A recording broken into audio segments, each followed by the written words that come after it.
Good morning, USA! Kira Sweeney here. Welcome to today's Beacon of Honor Awakens Our Flag ceremony for Friday, January 6th, 2017. Okay.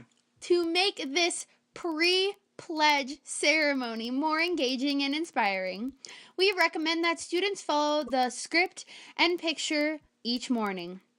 Teachers, please have your students view the ceremony content on the projector screen or on their own laptop by going to the front page of beaconofhonor.org. Today's flag status.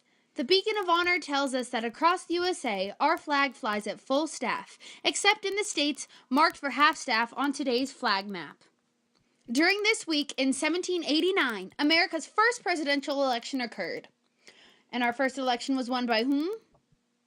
Come on, it's okay to say it out loud. Shout out who won our first presidential election.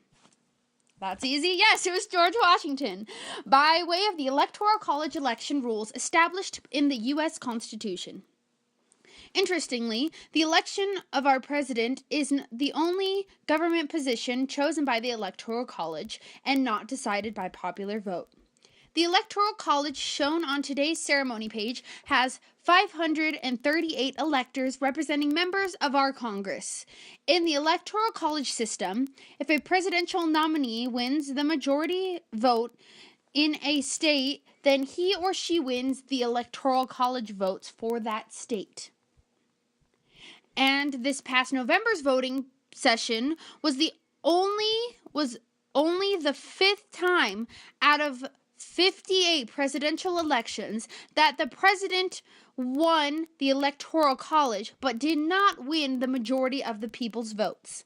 The Electoral College was put in place by our forefathers who wrote the U.S. Constitution because they wanted to give smaller states a fair share of the voice in our national government. Now please stand, place your hand on your heart, and make this Pledge of Allegiance more meaningful by honoring our flag and all of the inspiring stories it tells.